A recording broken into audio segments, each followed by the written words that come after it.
So we come to Leviticus 13 and 14, and it's interesting because right now, as I record this, we are in the midst of COVID-19, which is the spread of a disease type of deal, virus, and historically in especially Old Testament times, um, it was easy for disease to spread like crazy. Remember, we have millions of people living in tents, uh, in close proximity to each other, and so when something happened, it could spread really fast. And so, skin disease like leprosy was a big deal because people could die. There was no shots you could take. There was no way to prevent.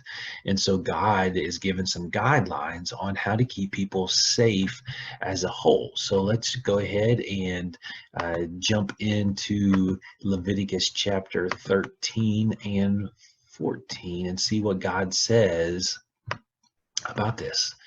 The Lord told Moses and Aaron to say to the people, if sores or boils or a skin rash should break out and start spreading on your body, you must be brought to Aaron or to one of the other priests. If the priest discovers that the hair in the infected area has turned white and that the infection seems more than skin deep, he will say, "This is leprosy. You are unclean." Now remember that, because I think it's in Matthew, you're going to hear a story about a leper who was made clean. The big deal, those words right there, "you are unclean," is a pronouncement. It's pretty much a pronouncement of death. It's a pronouncement of banishment. You are kicked out. But if the infected area is white and only skin deep, and if the hair in it hasn't turned white, the priest will order you to stay away from everyone else for 7 days. If the disease hasn't spread by that time, he will order you to stay away from everyone else for another 7 days. Then, if the disease hasn't gotten any worse or spread, the priest will say, "You are clean. It was only a sore. After you wash your clothes, you may go home." However, if the disease comes back, you must return to the priest. If it is discovered that the disease has started spreading, he will say, "This is leprosy. You are unclean." Any of you with a skin disease must be brought to a priest. If he discovers that the sore spot is white with pus and that the hair around it has also turned white, he will say, "This is leprosy. You are unclean and must stay away from everyone else." But if the disease has run its course and only the scars remain, he will say, "You are clean." If the sores come back and turn white with pus, he will say, "This is leprosy. You are unclean." However, if the sores heal and only white spots remain, the priest will say, "You are clean." If you have a sore that either swells or turns reddish, white after it has healed, you must show it to a priest. If he discovers that the hair in the infected area has turned white and the infection seems more than skin deep, he will say, "This is leprosy. You are unclean." But if the white area is only on the surface of the skin and hasn't gotten any worse, and if the hair in it hasn't turned white, he will have you stay away from everyone else for 7 days. If the sore begins spreading during this time, the priest will say, "You are unclean, because you have a disease." But if it doesn't spread and only a scar remains, he will say, "You are now clean." If you have a burn that gets infected and turns red or reddish white, a priest must examine it. If he discovers that the hair in the infected area has turned white and that the infection seems more than skin deep, he will say, "The burn has turned into leprosy and you are unclean." But if the priest finds that the hair in the infected area hasn't turned white and the sore is only skin deep and he is healing, he will have you stay away from everyone else for 7 days.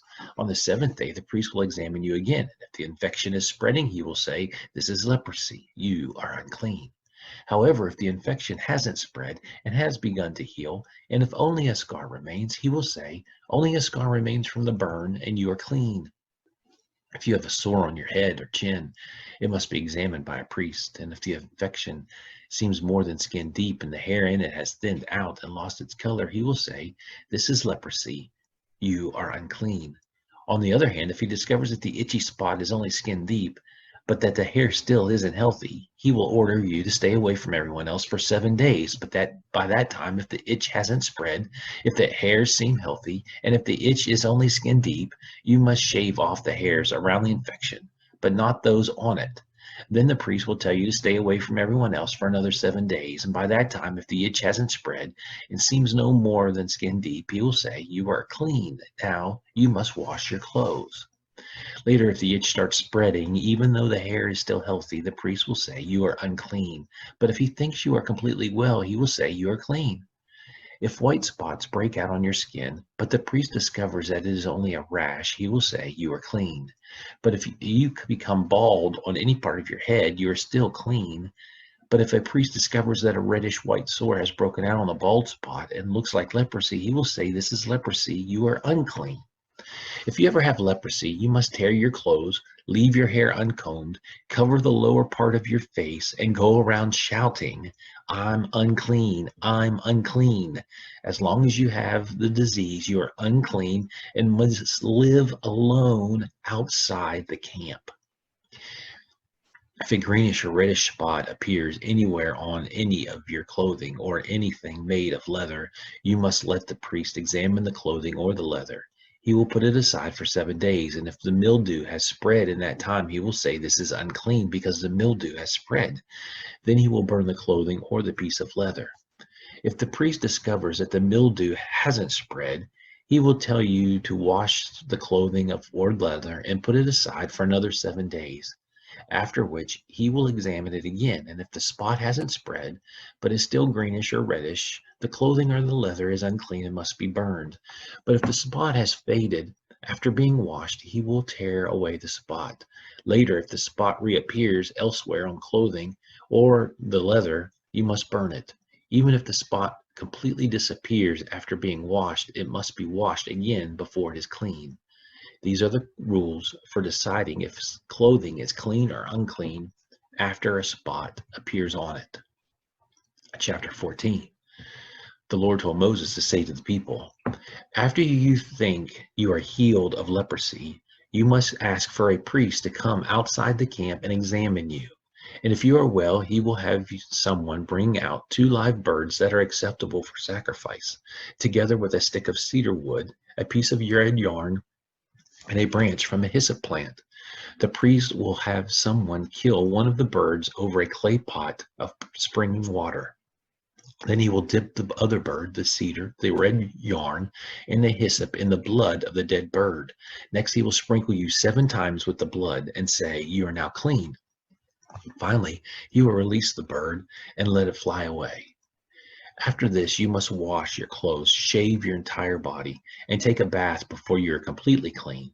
You may move back into camp, but you must not enter your tent for 7 days.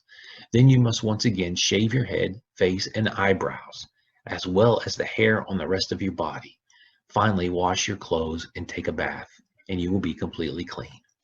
On the 8th day, you must bring to the priest 2 rams and a year-old female lamb that have nothing wrong with them. Also bring a half pint of olive oil and 6 pounds of your finest flour mixed with oil. Then the priest will present you and your offerings to me at the entrance to the sacred tent, to my sacred tent. There he will offer up one of the rams together with a pint of oil as a sacrifice to make things right, and he will also lift them up to show that they are dedicated to me. This whole sacrifice is very holy. It belongs to the priest and must be killed in the same place where the animals are killed as sacrifices for sins and as sacrifices to please me. The priest will smear some of the blood from the sacrifice on your right earlobe, some on your right thumb, and some on the big toe of your right foot. Then he will pour some of the olive oil on the palm of his left hand and dip a finger of his right hand into the oil and sprinkle some of it 7 times toward the sacred tent. Next, he will smear some of the oil on your right earlobe, some on your right thumb, and some on the big toe of your right foot, and pour the rest of the oil from his palm on your head. Then he will offer the other 2 animals, one as a sacrifice for sin and the other as a sacrifice to please me, together with a grain sacrifice. After this, you will be completely clean. If you are poor and cannot afford to offer this much, you may offer a ram as a sacrifice to make things right, together with a half pint of olive oil and 2 pounds of flour mixed with oil as a grain sacrifice. The priest will then lift these up and dedicate them to me. Depending on what you can afford, you must also offer either 2 doves or 2 pigeons, one as a sacrifice for sin and the other sacrifice to please me. The priest will offer these to me in front of the sacred tent on the 8th day.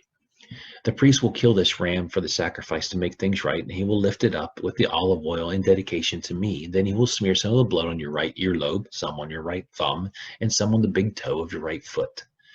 The priest will pour some of the olive oil into the palm of his hand, then dip a finger of his right hand in the oil and sprinkle some of it 7 times toward the sacred tent. He will smear some of the oil on the right earlobe, some on your right thumb, and some on the big toe of your right foot, just as he did with the blood of the sacrifice to make things right. And he will pour the rest of the oil from his palm on your head.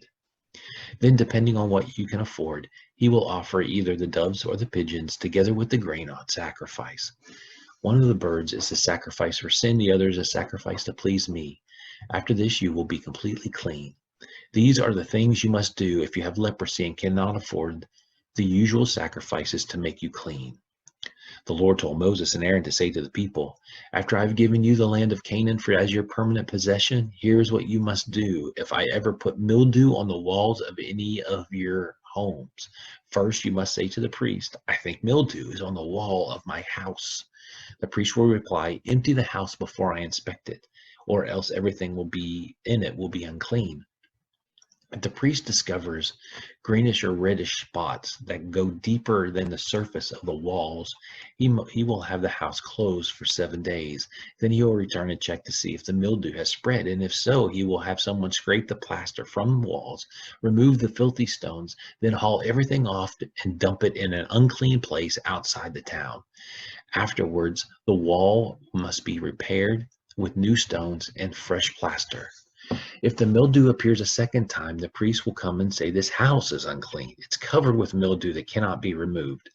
Then he will have the house torn down and every bit of the wood, stone, and plaster hauled off to an unclean place outside of town. Meanwhile, if any of you entered the house while it was closed, you'll be unclean until evening.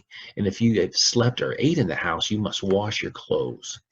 On the other hand, if the priest discovers that the mildew hasn't reappeared after the house is newly plastered, he will say the house is clean, the mildew has gone.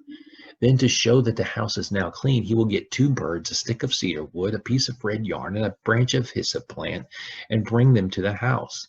He will kill one of the birds over a clay pot of spring water, and let its blood drain into the pot. And then he will dip the cedar, the hyssop, the yarn, and the other bird into the mixture of blood and water. Next, he will sprinkle the house 7 times with the mixture. Then the house will be completely clean. Finally, he will release the bird and let it fly away, ending the ceremony for purifying the house. These are the things you must do if you discover that you are unclean because of an itch or a sore, or that your clothing or house is unclean because of mildew. So those are a lot of requirements there, but here's the reality. If you were diagnosed with leprosy, and when they say you have leprosy, you are unclean, it's a death sentence, because you couldn't have contact with your family. You had to isolate, just like COVID. You had to isolate outside of town, and if people didn't bring you food, you starved to death. If family didn't help you at all, you couldn't work, you couldn't do anything. You were outside. Nobody could associate with you, because if they did, then they would be unclean. And so it really was a horrible disease, a horrible thing to have to go through. And God was just trying to help some stipulations so that it wouldn't spread to everybody in the midst of what they're going through. I hope you have a great day.